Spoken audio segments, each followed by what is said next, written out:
today, as I said, we celebrate the triumph of the cross, or the exaltation of the cross. And it's a great feast day for the church because, as we know, without the cross, there is no salvation for all of us. But sometimes we kind of downplay the significance of this feast day because we think that this feast day kind of relate to the whole humanity, but not so much to us individually. How does this triumph of the cross impact us individually? Because when we could relate on this feast day on us individually, then we will see the real significance of this feast day. In our gospel today, it says, "For God so loved the world that He gave His only Son." Right? When we hear this, we generalize it. And we think about God's love for whole humanity. But no, we need to individualize this.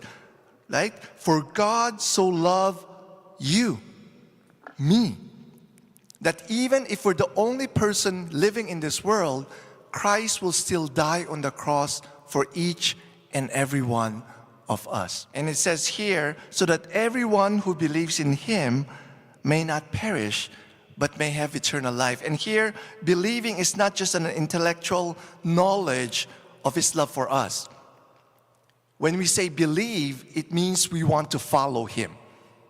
Right? We want to follow Him. And this triumph of the cross, triumph of Jesus on the cross, is the fulfillment of the first gospel that was pronounced to our first parents, Adam and Eve. In Genesis chapter 3, verse 15, it says, "I will put enmity between you and the woman, and between your seed and her seed. He shall bruise your head, and you shall bruise his heel." This happened on the cross, right? When Jesus died on the cross, His foot crushed the serpent's head. And that's why there was a victory over sin and death. Maybe some of you would ask, well, if Jesus was victorious over sin and death, why are we still experiencing sin and death? Is that your question? Do you have that your question? Okay. Well, the thing is, when Jesus was victorious over sin and death, He still permits sin and evil to be here on earth. Why? Because He wants us to battle with Him. He wants us to fight sin with Him.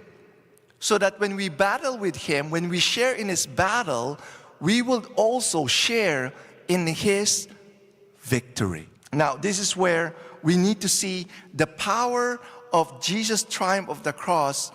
We could also experience that in our own life. We all struggle with sin. On our own, we will not be able to be victorious over sin.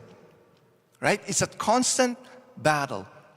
And we need to turn always to Jesus to give us that power so that we will be victorious over sin.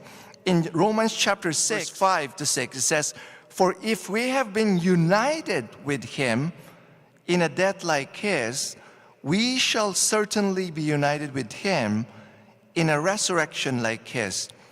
We know that our old self was crucified with Him so that the sinful body might be destroyed and we might no longer be enslaved to sin." Okay? So whenever we're turning to Jesus as a sign of our belief, as a sign of our trust in Him, and rely on His grace, we put to death our old self. We crucify our old self by dying to sin. And when we do that, what we're experiencing is that we experience the new life that the Lord wants us to experience. And we won't be able to experience this if Jesus was not triumphant on the cross. That's why this feast day is so significant to each and every one of us.